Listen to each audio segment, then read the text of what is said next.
আড্ডিদের match আছে, তো বললাম হালকা পাতলা কথাবার্তা বলি। অনেকদিন পর মানে লাস্ট কোন ম্যাচে যে এরকম প্রেশার ফিল করছি ম্যাচের আগে, মাদ্রিদের ম্যাচের আগে সেটা মনে নাই। বাট উজ্জ্বল আমাদের কম্পিটিশন, অন্যান্য কম্পিটিশনে আসলে মাদ্রিদের ম্যাচের আগে এতটা প্রেশার ফিল হয় না, ঠিক আছে। লা লিগা আমাদের পারফরমেন্স যাই থাকুক বা ওই অন্যান্য কম্পিটিশনে যাই থাকুক না কেন, উজ্জ্বলে আমাদের পারফরমেন্স দরকার। মানে এটা আমাদের কম্পিটিশন, এখানে আমাদের ভালো কিছু করতেই হবে।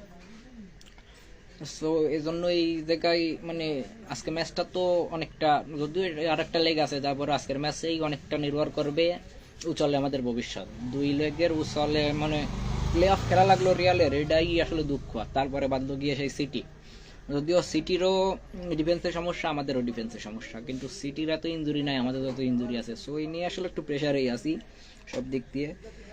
সিটির পুরা জানুয়ারিতে অনেক সাইনিংও করছে, আমরা জানুয়ারিতে কিছুই কিনলাম না। পেরেস টাকা পয়সা কোথায় রাখতেছে উপরওয়ালা জানে। আমাদের একটা সিবি অ্যাভেলেবেল নাই, মানে যারা মেইন সিবি আর কি। সো ভালো হালকা পাতলা কথাবার্তা বলিয়াই নিয়ে। সো প্রথমে আসি মাদ্রিদের ইনজুরি সমস্যা নিয়ে। আমাদের যে তিনজন সিবি, মেইন সিবি বা ফার্স্ট স্কোয়াডের সিবি, তিনজনই ইনজুর্ড।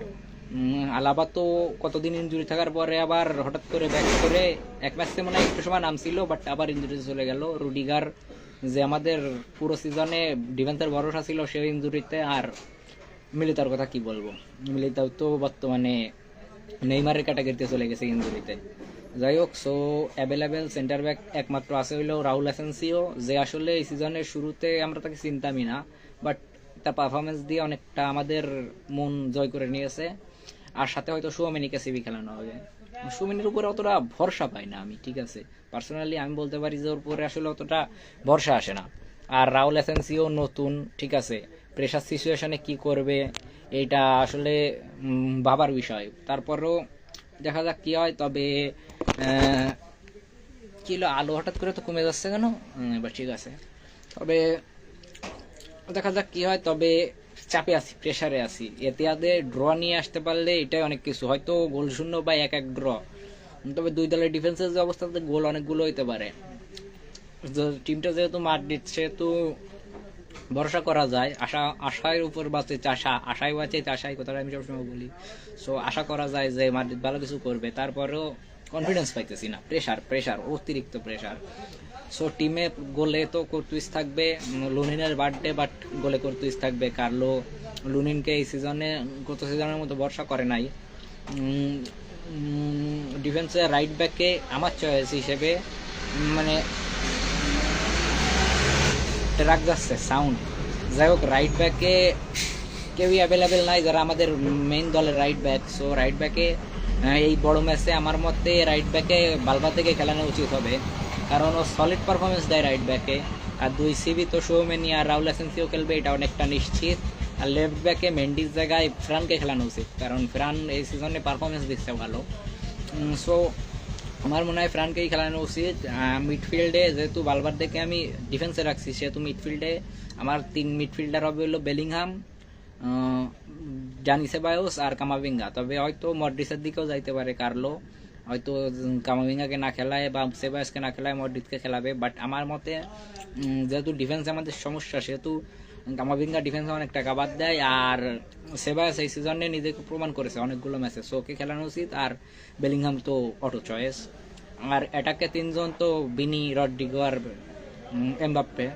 এখানে মনে হয় না কার্লো কোনো এক্সপেরিমেন্ট করবে। তবে আমার মনে হয় কি জানি বলে, ব্রাহিমকে সাবে তাড়াতাড়ি নামায় দেওয়া উচিত।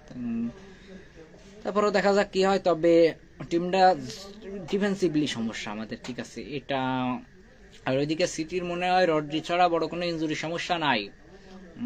বাট ওরা হয়তো নতুন যাদের সাইনিং করছে ওদেরকে মধ্যে মারমুশকে খেলাইতে পারে, বাকি যে দুইজন কোষানোভা আর কি ভিক্টর রেইস। মশাই প্রচুর ঝামেলা করতেছে আমাদের দিকে। মশার কি অবস্থা, আজকে অনেকটা গরম পড়ছে তো মশাই প্রচুর ঝামেলা করছে। শীতে এতটা ঝামেলা ছিল না, বর্তমানে মশাই নিয়ে প্রচুর ঝামেলা করতেছে।